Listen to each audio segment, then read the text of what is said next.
and the woman who's presenting it goes, fully electric, uses, because it's electric, no emissions. How does it charge? Oh yeah, you plug it in. And how does electricity, how is that made? Oh, from the national grid. And what's that made up of? Oh, I don't know. Well, let me tell you. It's made up of 80% coal burning. So it's just, the whole thing's a con. 10 years ago, fossil fuels represented 82% of all energy consumption. Yeah. And we've spent 3.8, not billion, 3.8 trillion dollars on renewables since, to try and reduce that 82%. Guess what it is now? Well, they have reduced it. They have reduced it. So let's give them some credit where credit's due. Yes, yeah. And they reduced it by a whole 1%. So despite spending $3.8 trillion, which is a phenomenal amount of money on renewables, we've only managed to reduce our reliance on fossil fuels by 1%. Yeah. That's why I know all these targets are just pie in the sky. Yes, they are just pie in the sky. There's a guy who used to set up Greenpeace. I'm trying to remember his name now. Dr. Patrick Moore, the founder of Greenpeace. Yeah. And what he said is, if we ban fossil fuels, he said half the population will die in a very short time. Yeah. That's what he said. I've seen some of his videos. He's a clever guy. I've not seen him. Yeah, I've seen some of his videos. But he's the founder of Greenpeace. He's not a kind of right-wing fascist, is he? No. He's a reasonable guy. He talks about how the green agenda is a climate scam. It's just a scam. He admits it. It's a scam.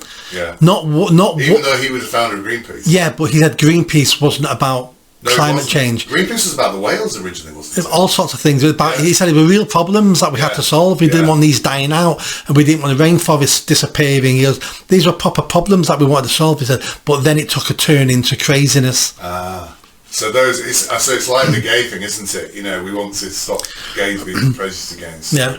We'll set up Stonewall and do it, and then you get there and you're like, what the hell do we do now? Yeah. Yeah. How do we keep our fat salaries, basically? Yeah. And that's happened at Greenpeace. Yeah. Yeah. So these crazy targets, this craziness here, I think you're right. I think what's going to happen now is, as we try and achieve these things, people are going to realise this is insanity. I was in Scotland the other day. I think I told you I went to a dinner somewhere in Scotland, and on the way back, as you drive through the Scottish Highlands, or whatever it was, we were driving on the it's what the M6 becomes, I can't remember what it is now. There's a beautiful section peppered with these great big wind turbines. And they're actually ugly. They actually spoil the landscape. They're not beautiful at all. And we're already doing it, aren't we? We're creating these horrible things that will have little or no benefit to us. That's what I'm saying. My nervousness is when we take over, when we finally get power in a couple of years' time, there's a hell of a lot to undo, isn't there? There is. I mean, those wind turbines, what people don't understand is, first of all, it's all concrete and iron. Yeah. None of it is recyclable. Yeah. They all get buried. The lifespan is only 20 years. Yeah. And to spin the blades, it's gas injected. They're not very green at all. It's a massive scam. It's a massive. I mean, Trump calls it the climate hoax, and it is a massive hoax. I mean, have you seen? We're paying for it. Have you seen a film? You've got to watch this. It's on YouTube. You can watch it for free. It's called Planet of the Humans. No. It's very good documentary all about the green agenda in America, about what a scam it is, about who's making the money, what works, what doesn't work. And the bit I remember, there's a brand new electric car being shown to the press, and the woman who's presenting it goes, fully electric, uses, because it's electric, no emissions. How does it charge? Oh yeah, you plug it in. And how does electricity, how is that made? Oh, from the national grid. And what's that made up of? Oh, I don't know. Well, let me tell you. It's made up of 80% coal burning.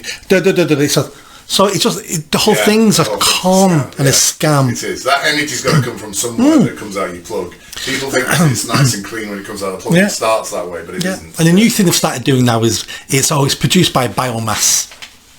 All right, biomass. Yeah, trees. Yes. That's what they mean. Trees. Biomass. It's just bollocks, isn't it? I think part of what Starmer's looking at as well is, because obviously we've not punished the farmers enough, have we? No. We're taking 500 million off them. I can't remember what it. Yeah, 500 million and giving 500 million to foreign farmers. Well, we're now going to start taxing agricultural fertiliser because it's harmful to the environment, and that's going to add another 150 million pounds to farmers' costs because it's 50 to 75 quid a tonne. And that's exactly what brought down the Sri Lankan government. Correct. It was the fertiliser tax on it. They couldn't afford to buy it. They produced less food. The people got hungry. Yeah. Revolution came. Yeah. And I think if nothing else, the revolution will come through this because people are going to start starving soon. They're not going to have heating. They're not going to have electricity. Yeah. They're not going to have food. Yeah. And I think when that starts happening, and we're looking across the pond at America thriving, I think that is, if anything, if they carry on with this insanity, I agree. That's what's going to happen.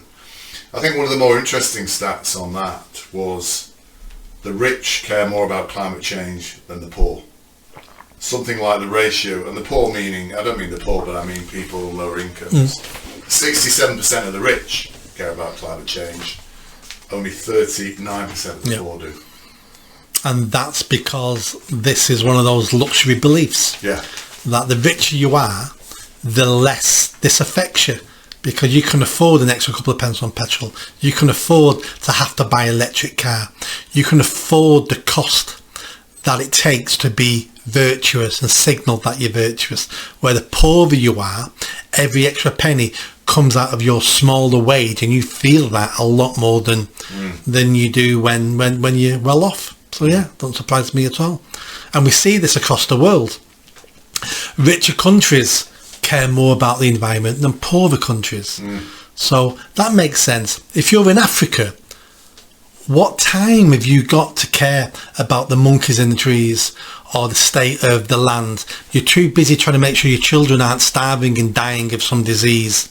So the richer you become, the more then you start looking out for the environment where you live, because you've got more time to care about that.